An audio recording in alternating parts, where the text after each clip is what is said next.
Queen City News is here live in Spartanburg as you're taking a look over the campus of Wofford College where we are.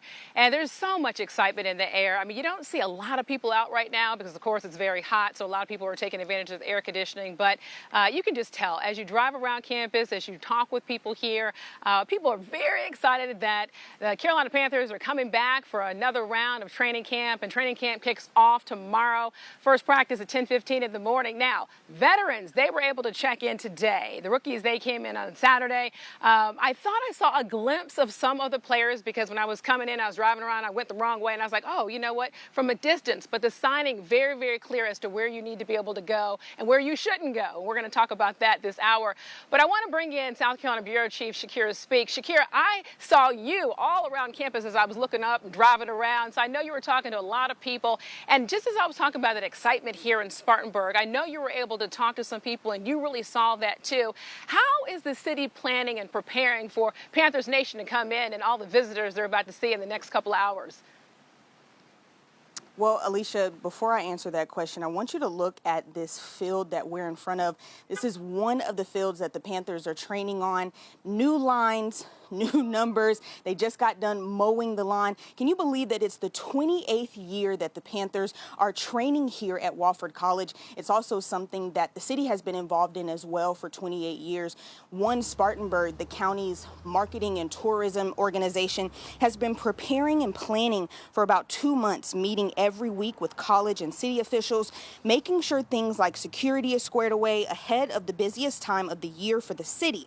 One of the things officials are anticipating this year is attendance. Since the event is ticketed, it allows for better preparation. Over the last few years, numbers have been down because of the pandemic and some other reasons. But, you know, everything that we're seeing so far is pointing to really great numbers for this year with, you know, a lot of excitement about the team. Bryce Young, #1 draft pick, new coach, new regime.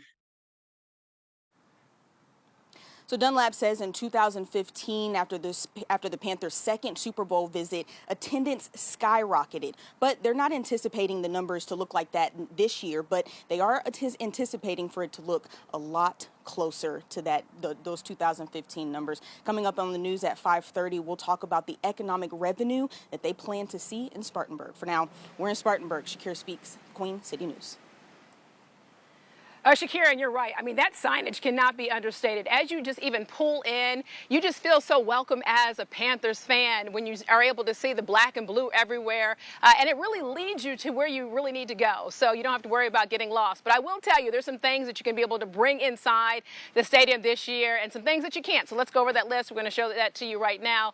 One of the things you definitely know as a parent, if you have those kiddies that you're bringing here, you want to be able to bring your backpacks and your chairs, your signage, your medical supplies, but there's some things that you cannot bring, and we want to be able to show you that too, along with the things that you can bring. I do want to point this out too, as you just saw there, your chairs, your cushions, your umbrellas, those are all allowed inside the stadium. But also to remember that your bags can be searched to be able to make sure that there's nothing illegal that you're bringing inside.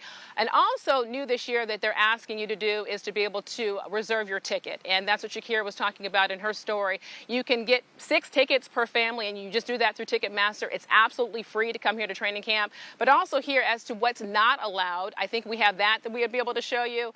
If not, it's just the normal things like no firearms, you know, no guns, nothing explosive that you can be able to bring in. But Annie and Brian, as I send it back to you in the studio, this is one thing we don't have on that list that I would ask you to bring out because there are a lot of bugs out here, as hot as it is here in Spartanburg, is bug spray. That's the one thing that you're probably going to use the most, along with staying hydrated with your water and things like that. But if you plan on coming out here, it's going to be a lot of fun. They've made it so it's really easy, as I said, to be able to get around campus and where you need to go. But Annie, Brian, as I send it back to you, it's just going to be a good time. Hot, but it's going to be a good time.